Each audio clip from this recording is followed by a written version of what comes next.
사도 바울은 복음을 들고 저 유럽 땅으로 발걸음을 옮깁니다.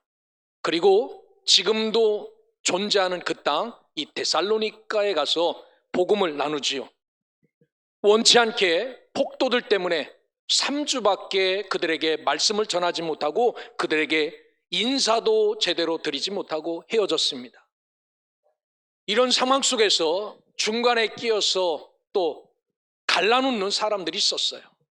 이렇게 너희들을 버리고 간 사도 바울은 진짜 참 목자도 아닌데 저들의 말을 들어서는 결코 안 된다라고 그렇게 요구하고 하는 유대인들이 있었습니다.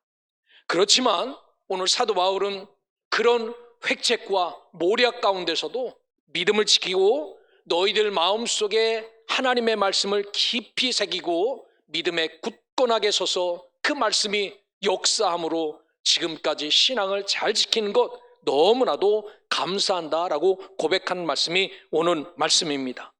사랑하는 성도 여러분, 오늘 저와 여러분들도 마찬가지입니다. 세상은 끊임없이 우리 교회를 향하여 교회가 죽었고 하나님도 죽었고 썩었다라고 말하지만 끝까지 믿음 안에서 이 신앙 잃지 않고 주시는 말씀으로 역사하여 이 썩은 세상에서도 승리할 수 있는 믿음의 백성, 하나님의 자녀들 되시기를 주의 이름으로 축원합니다. 오늘 바울은 오늘 13절부터 우리에게 이런 말씀을 하세요. 보통 예수 믿으면 여러분 복 받습니다. 예수 믿으면 부자 됩니다. 예수 믿으면 크게 됩니다. 라고 말하지만 오늘 사도 바울은 그렇게 이야기하지 않습니다. 복음을 받는 자에게 고난이 따르리니 라고 말합니다. 여러분, 복음을 믿는 자에게 복이 아니라 고난이 따른다고 말합니다. 초대교회의 역사는 어떤 역사입니까? 복받고 은혜를 누리고 풍성함을 누렸습니까? 아닙니다. 고난의 역사였습니다. 이처럼 데살로니가의 복음을 전한 자도 고난을 받고 복음을 받아들인 자도 고난을 당한다라고 말합니다. 복음 안에는 왜 이런 현상이 나타날까요? 복음에는 구원과 멸망이 분명합니다. 복음에는 천국과 지옥이 분명합니다. 복음에는 선과 악이 분명하지요. 복음에는 부활과 죽음이 분명합니다. 그래서 이 둘 사이에는 하나가 될 수 없는 관계이기 때문에 우리가 복음을 받은 자는 핍박을 당하고 어려움을 당하고 고난당하는 것이 세상의 성경이 말하는 이치고 법이다라고 사도 바울은 말합니다. 그러기에 오늘 저와 여러분들이 이 복음을 받은 사람들에게 때로는 믿음의 길에서 복이 아니라 나에게 고난이 와도 어려움이 와도 시련이 와도 넘어지지 않고 끝까지 데살로니가 교회들처럼 받은 말씀 때문에 그 말씀으로 승리하며 살아갈 수 있기를 주의 이름으로 축원합니다. 사도 바울은 데살로니가 교회 교인들에게 이런 말을 했어요. 오늘 읽지는 않았지만 다음 주일에 나눌 데살로니가전서 3장 4절에 보면 우리가 너희와 함께 있을 때 장차 받을 환난을 너희에게 미리 말하였는데 과연 그렇게 된 것을 너희가 아느니라 라고 말합니다. 사도 바울이 가서 복음을 전하면서 여러분 예수 믿으면 복을 받습니다. 여러분 예수 믿으면 잘 됩니다. 여러분 예수 믿으면 형통합니다. 이런 소리를 한 것이 아니라 여러분 예수 믿으면 환난이 우리에게 옵니다. 예수 믿으면 아픔과 고통이 우리에게 옵니다 라고 전하였는데 사도 바울의 말처럼 그런 환난과 고통과 아픔이 너에게 이미 임하였다라고 말합니다. 사도 베드로는 뭐라고 말합니까? 그리스도인들이 고난당한 것이 이상한 일이 아니라 영광의 영 곧 하나님의 영이 너희 위에 계십니다 라고 베드로전서 4장 12절에 이야기해요. 믿음 생활할 때 여러분 우리에게 고난이 찾아오거든 하나님의 영이 나에게 있구나, 아버지의 영이 우리와 함께 있구나 라고 생각하면서 오늘 감사하며 살아가고 기뻐하며 살아가는 하나님의 백성, 하나님의 자녀들 되시기를 주의 이름으로 축원합니다. 이유는 세상의 영과 그리스도의 영이 다르기 때문에 이런 고난을 당하지요. 여러분 우리도 이런 것을 느껴보지 않습니까? 살면서 뺨을 한 대 딱 맞고 나서 멱살 잡고 싸우는 것이 아니라 뺨을 한 대 맞았는데 그것이 희열이 느껴질 때, 저 사람은 아무것도 아니다라는 것 때문에 그냥 웃음이 나올 때 살면서 이런 경험을 해보셨죠? 오늘 사도 바울은 우리에게 이런 것을 요청해요. 우리가 받는 고난과 아픔 앞에 이것이 세상과 대적하는 힘이 어떤 거냐라고 말하면 기쁨과 희열이다라고 말해요. 그러기에 오늘 우리에게 세상이 미워해도, 세상이 우리를 싫어해도 하나님 앞에 나는 하나님의 백성, 천국의 시민임을 기억하며 희열을 누리며 살아갈 수 있기를 주의 이름으로 축원합니다. 그래서 바울은 뭐라고 말합니까? 이러므로 우리가 하나님 앞에 끊임없이 감사한다라고 말합니다. 다른 것 때문에 아닙니다. 실질적으로 3주밖에 이들과 만나서 하나님의 말씀을 나누지 못했지만 이들이 지고 쓰러지고 패배한 자들이 아니라 사도 바울과는 생각과는 다르게 세상과 대적하여 승리하는 삶을 살고 거기에다가 믿음의 역사도 있고 사랑의 수고도 있고 소망의 인내까지 가지고 살아가는 그들의 모습을 보면서 사도 바울이 느낀 것은 그렇지, 3주밖에 만나서 말씀은 나누지 못했지만 저들이 저렇게 사는 것을 보고 사도 바울은 끊임없이 감사하며 감사하고 또 감사한다라고 말합니다. 뿐만 아니라 하나 더 덧붙인 것이 있어요. 13절 중반에 보면 너희가 우리에게 들은 바 하나님의 말씀을 받을 때 사람의 말로 받지 아니하고 하나님의 말씀으로 받았기 때문이다 라고 말합니다. 여러분, 이런 힘이 세상에서 몰려올 때 우리가 세상을 이길 수 있는 힘이 어디에서 나타나는 겁니까? 하나님의 말씀이지요. 사람의 소리가 아니라 하나님의 말씀으로 받은 것 때문에 그것이 역사하여 고난과 고통 가운데서도 감사하며 기뻐하며 승리함을 산다라고 말하죠. 요즘 우리는 어떻습니까? 전하는 자도 내가 전한다라는 생각으로 전합니다. 그래서 내가 교회를 성장시키고 내가 교인들을 변화시키고 내가 설교를 잘해서 이렇게 되는 줄 알고 전하는 자도 이렇게 전해요. 그런데 듣는 사람은 어떻습니까? 듣는 사람도 이 말씀을 하나님의 말씀이구나 라고 듣지 않아요. 그냥 목사의 설교구나 라고 듣지요. 그런데 데살로니가 교회는 어떠했다고 말합니까? 그들은 달랐다는 겁니다. 사도 바울이 복음을 전할 때 하나님의 말씀이구나, 이런 계획으로 우리에게 은혜를 베풀어 주시는구나 라고 하나님의 말씀으로 들었기에, 그 들은 말씀이 하나님의 말씀이기에 그 말씀을 붙잡고 고난과 고통 가운데도 쓰러지지 않고 살았다라고 말합니다. 사랑하는 소명의 성도 여러분, 전하는 목사도 인간적인 생각을 쏙 빼고 하나님 말씀만 전해야 될 뿐만 아니라 듣는 여러분들도 저 말씀은 하나님의 말씀이기에 내가 내 마음속에 각인해야 되겠구나 라고 생각하며 이 말씀으로 고난이 올 때 쓰러지지 마시고, 이 말씀으로 시련이 올 때 넘어지지 마시고, 이 말씀으로 기뻐하며 감사하며 살아가는 성도들 되시기를 주의 이름으로 축원합니다. 그래서 사도 바울은 너희들이 이렇게 살 수 있었던 힘은 믿는 너희 가운데 있는 하나님의 말씀의 역사 때문에 살 수 있었다라고 말합니다. 히브리서는 4장 12절에서 분명히 말씀하죠. 하나님의 말씀은 살아있고 운동력이 있다라고 말합니다. 우리 속에 하나님의 말씀이 있으면 승리할 수 있습니다.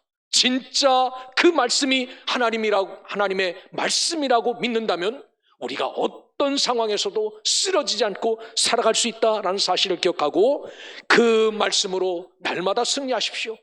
데살로니가 교인들은 그 말씀 때문에 자기들이 수백 년 동안 믿어오던 우상을 다 버리고 하나님께로 돌아오게 되었다라고 말합니다.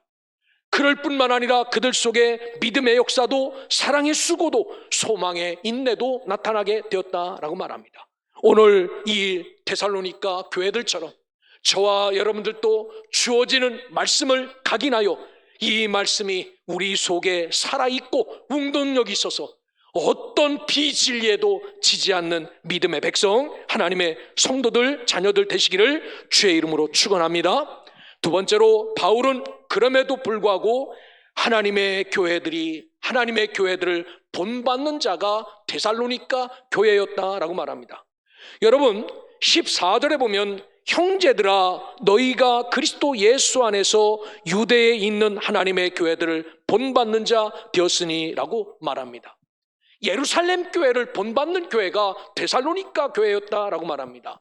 예루살렘과 저 그리스와는요 수천 킬로 떨어진 교회입니다. 그런데 이들이 예수의 말씀을 하나님의 말씀으로 받아들인 뒤부터는 저 유대에 있는 저 교회가 어떻게 예배하는지, 어떻게 하나님과 교제하는지, 어떻게 하나님과 가까이 하는지 저들을 본받았다라고 말합니다. 그래서 이 본받았다라는 말씀은 다른 곳과 다르게 동일한 복음을 갖고 살기를 애썼으며, 동일한 성령의 은혜를 누리기를 애썼으며, 동일한 믿음을 갖고 사는 교회가 데살로니가 교회였다라고 말합니다. 그리하여 결과도 어떤 결과를 가져왔냐면요, 14절 하반절을 보십시오. 그들이 동족인 유대인들에게 고난을 받은 것 같이 예루살렘 교회에 있는 사람들은요 예수 그리스도를 믿는다는 것 때문에 그동안 계속 친척으로 살아왔고 부자지간으로 살아왔어도 예수 믿는 것 그것 하나 때문에 수없이 많은 동족으로부터 핍박과 고난을 받았어요. 이게 이스라엘 사람들입니다. 그런데 오늘 이것과 똑같이 너희도 너희 동족에게서 동일한 고난을 받고 있다라고 말합니다. 그들도 예수 믿는 것 때문에 지금까지 그들이 가지고 있던 우상과 모든 신을 버리고 예수 믿는 것 때문에 예루살렘 교회가 당하는 고난과 어려움을 이 데살로니가 교회도 똑같이 당한다라고 말합니다. 왜 그렇습니까? 이들은 신분과 소속이 달랐기 때문입니다. 저와 여러분들은 대한민국 시민권을 갖고 사는 사람들이지만 우리의 신분은 이 땅에 속한 자가 아니라 하늘에 속한 자다라는 사실입니다. 저들은 땅에 속한 사람들이고 땅에서 끝나는 사람들이지만 우리는 땅에서 끝나는 자들이 아니라 하늘에서 영원히 살아가는 신분이 이런 사람이다라고 말합니다. 소속도 바뀌었다라고 말합니다. 모든 사람들의 소속은 세상이라고 말하지만 저와 여러분은 하나님에게 호적된 사람이다라고 말합니다. 이렇게 다르기 때문에 세상이 우리를 미워하고 이렇게 다르기 때문에 세상이 우리를 핍박한다라고 말합니다. 오늘 믿음의 길을 걸어가는 저와 여러분은 신분과 소속이 이 땅이 아니라 하나님 나라의 사람이다라는 사실을 기억하고 오늘 우리에게 다가오는 고난과 그 여러 가지 시험 속에서도 저들이 예루살렘 교회를 본받았듯이 우리도 성경을 본받아서 하나님의 말씀이 무엇인지, 믿음이 무엇인지, 복음이 무엇인지, 성령의 역사가 무엇인지를 분명히 깨닫고 그렇게 잘 살아갈 수 있는 믿음의 백성, 하나님의 자녀들 되시기를 주의 이름으로 축원합니다. 오늘 사도 바울은 믿음의 길을 걸어가면서 누구를 욕하고 누구를 비난한 적이 별로 없어요. 왜냐하면 자신도 그런 삶을 살았기 때문에. 예수를 만나기 전에 그도 똑같이 예수를 핍박하던 사람이었고 사람들을 결박하던 사람입니다. 그래서 다른 곳에서는 자기의 동족들을 욕하지 않았습니다. 심지어 저들도 구원받을 백성이다라고 말하면서 저들을 옹유했던 사람인데 오늘 이 본문에 보면요, 한 번도 그렇게 살지 않았던 동족들인 유대인을 격렬하게 비난하며 저들의 잘못된 점을 꼬집어요. 뭐라고 말하냐면 15절에서는 이렇게 말합니다. 유대인은 주 예수와 선지자들을 죽였다라고 말합니다. 우리를 내쫓아 죽고 하나님을 기쁘시게 아니하고 모든 사람의 대적이 된 사람이 유대인들이다라고 말합니다. 그리고 16절에 보면 우리가 이방인에게 말하여 구원 얻게 함을 그들이 금하여 자기 죄를 항상 채움에 노하심이 끝까지 그들에게 임하였느니라 라고 말합니다. 유대인들은 사도 바울을 내쫓을 뿐만 아니라 하나님을 기쁘시게 하는 것을 방해하고 가는 곳마다 복음을 전하지 못하게 하는 정말 자기의 죄를 머리에 이고 사는 사람이다 라고 말합니다. 그래서 다른 곳에서 유대인을 이렇게 경멸하지 않았는데 사도 바울은 곳곳마다 복음 전파를 방해하고 대적하는 유대인들을 이렇게 이야기해요. 심지어 사도행전에 보면요, 루스드라에서 이 디모데를 만나서 복음 전도 사역에 함께합니다. 그때 다니면서 당신 대한민국 사람입니까? 대한민국 사람입니다. 어디에 사십니까? 서울에 삽니다. 곳곳에 가면 한국 사람들 만나면서 고향을 이야기하듯 유대인들도 똑같았습니다. 너 어디 출신이냐? 누구에서 공부했느냐? 할례는 받았느냐? 라고 물어보지요. 그래서 성경에 보면요, 이 디모데를 사도 바울이 유대인과 엮였을 때 이 비아냥거리고 모멸감을 받지 않게 하려고 디모데에게 할례를 줍니다. 있을 수 없죠. 사도 바울은 할례 받아야 된다고 말하지 않은 사람이에요. 그런데도 문제를 일으키지 않으려고 디모데에게 할례를 줘요. 뿐만 아니라 데살로니가에 있는 유대인들은 복음 전파를 대적하기 위해서 사도행전 17장에 보면 시장 골목에 불량한 사람들을 데리고 와서 떼를 지어 데살로니가 성을 소동케 하였다라고 말합니다. 예나 지금이나 불량배들은 다 시장 뒷골목에 있는 것 같아요. 여기에 사람들을 데리고 와서 성을 소동케 하였다라고 말합니다. 그래서 사도 바울은 심지어 이 데살로니가 교회 교인들과 인사도 하지 못하고 베레아로 떠났어요. 몇 킬로가 아닙니다. 수백 킬로가 떨어진 그곳에 갔는데 심지어 이들이 이 베레아까지 와서 사도 바울의 복음 정도를 막아요. 좀 대단하지 않습니까?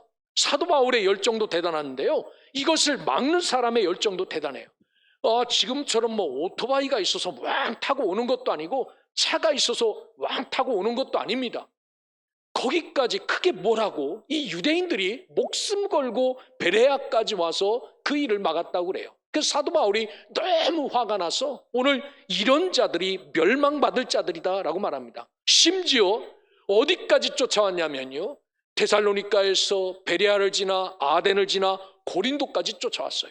유대인들이 사도 바울의 복음을 막으려고. 그래서 사도행전 18장 6절에 보면 바울이 옷을 팍팍 털어가면서 너희 피가 너희 머리로 돌아갈 것이요 나는 깨끗하니라 이후에는 이방인에게로 가리라 라고 선언합니다. 지금까지 그래도 선교지를 다니면서 유대인들이 세워놓았던 회당을 중심으로 복음을 전했습니다. 이유는 먼저 내 백성 내 조국이 복음으로 구원받기를 원하는 마음으로 그렇게 했는데, 이제는 다시는 회당을 찾아다니며 이 복음을 전하지 않고 이방인만을 붙잡고 복음을 전하겠다라고 말합니다. 이러면 이렇게 같은 동족이라도 그리스도를 영접한 자들은 그렇지 않은 자들로부터 고난을 당할 것이다 라고 말해요. 여러분, 오늘 우리도 똑같습니다. 같은 대한민국 사람이지만 우리가 알 수는 없지만 여러분, 지금 얼마나 많은 사람이 교회를 향하여서 욕을 합니까?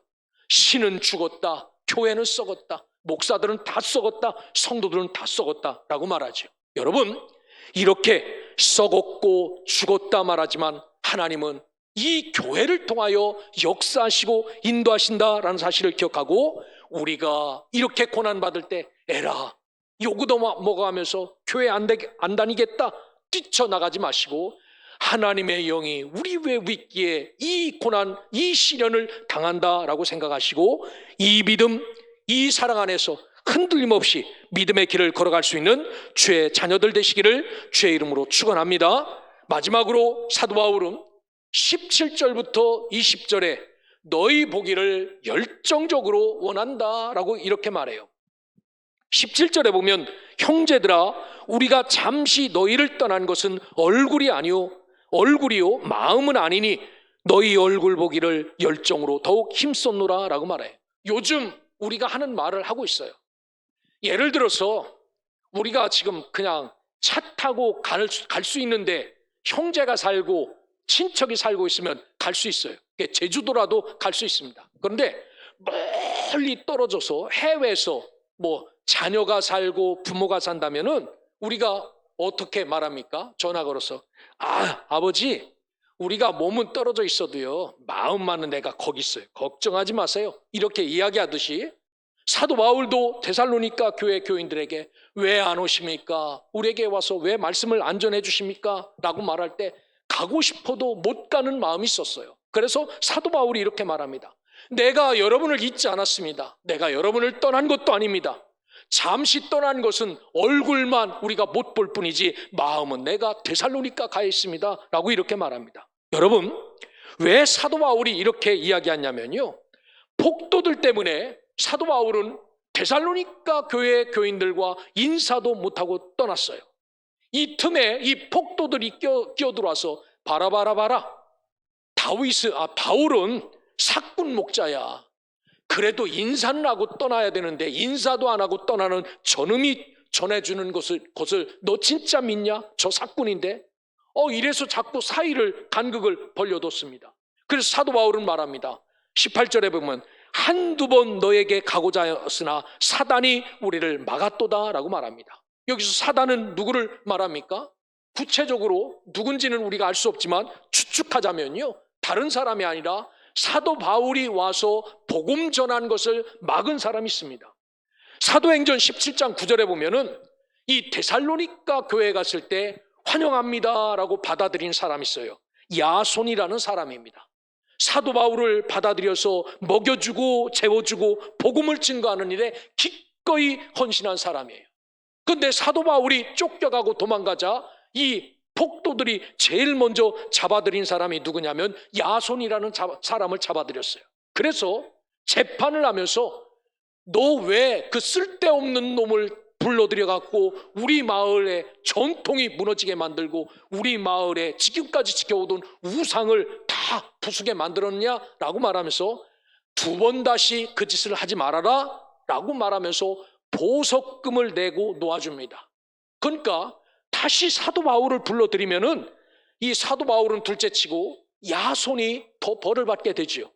그래서 사도 바울은 데살로니가로 다시 가고 싶어도 자기는 잡혀가는 것 두렵지 않지만 자기 때문에 힘들어할 주변의 사람들 때문에 이 데살로니가 교회에 미칠 생각을 할 때 갈 수 없었어요. 그래서 위로합니다. 내가 갈 수는 없지만 너희들 얼굴은 못 보지만 마음만은 너희들과 함께 있다라고 말합니다.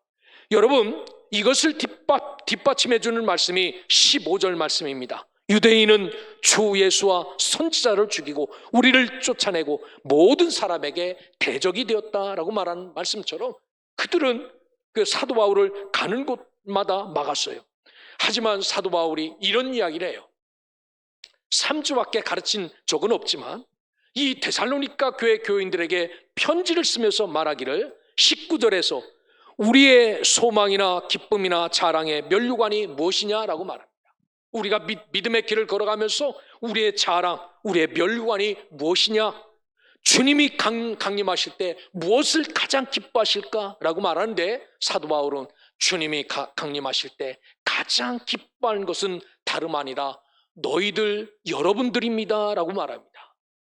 고난 가운데 하나님의 말씀을 붙잡고 믿음을 지키며 쓰러지지 않으려고 발버둥을 치며 그 믿음의 역사가 나타나고 사랑하는 것 때문에 상처가 나도 그것을 끝까지 인내하며 오실 주님을 기다렸던 이 데살로니가 교회 교인, 이것이 나의 자랑이고 나의 면류관이다라고 사도 바울이 이야기합니다. 사랑하는 소명의 성도 여러분, 오늘 저와 여러분들도 주님이 오시는 그날에 하나님 앞에 기쁨이 되고 자랑이 되는 자가 되기를 주의 이름으로 축원합니다. 주님이 오시는 날 아주 떳떳하게 자랑스럽게 마라나타 주 예수여 어서 오시옵소서 아멘이라고 고백하면서 주 앞에 서는 것, 이것이 하나님 앞에 영광이고 기쁨임을 기억하고 우리도 사도 바울이 데살로니가 교회 교인들이 나의 멸관이요 나의 자랑이다 기쁨이다 라고 말했던 것처럼 저와 여러분들도 주님 오시는 날 기쁨과 자랑과 면류관이 되어 주 앞에 설 수 있기를 주의 이름으로 축원합니다. 그래서 사도 바울은 데살로니가 교회 마지막 장마다 특별히 우리 주님의 재림신앙을 확인해 주고 있어요. 1장 10절에도 하늘로부터 강림하실 분에 대해서 이야기하지만 오늘 2장 19절에도 강림하심을 이야기하고 3장 13절에도 주의 강림을 이야기하고 4장 16절도 주의 강림을 이야기하고 5장 20절도 주의 강림하실 때 흠없게 보존되기를 원한다라고 말합니다. 특별히 정말 전투적으로 하나님의 말씀을 붙잡고 사는 그들을 보고 너무나도 감동하여서 주님이 곧 강림하시는데 흠없고 점없게 여러분들 이 모습대로 그대로 보존되기를 원한다라고 말합니다. 바울의 심정은 데살로니가 교회가 주 앞에 자랑하고 싶을 정도로 영광스러웠습니다. 하나님, 이들은 3주밖에 말씀을 받지 않은 자들이지만 그 말씀을 하나님 말씀으로 마음에 새기고 어떤 고난과 어려움 가운데도 쓰러지지 않고 승리한 사람입니다. 주님, 이들을 축복해 주시고 이들을 사랑해 주십시오. 이들을 영광스러운 자리에 앉혀주십시오. 그래서 사도 바울은 하나님 앞에서 자랑스러울 정도로 그들의 영광이요 기쁨이다 라고 말합니다. 여러분, 오늘 본문을 통하여 깨닫게 되는 것은 그리스도의 이름을 위하여 당하는 고난이 아무에게나 주어진 것은 아니지만 복음을 받은 자, 우리도 복음을 받은 자 아닙니까? 때로는 이 길이 손쉬운 길만은 아닙니다. 어려움도 있고 시험도 있습니다. 하지만 끝까지 이기는 자가 되시기를 바랍니다. 그러기 위해서는 우리 속에 역사하는 말씀이 있어야 돼요. 고난을 이길 수 있고 고난을 뛰어넘을 수 있는 힘이 있어야 이길 수 있습니다.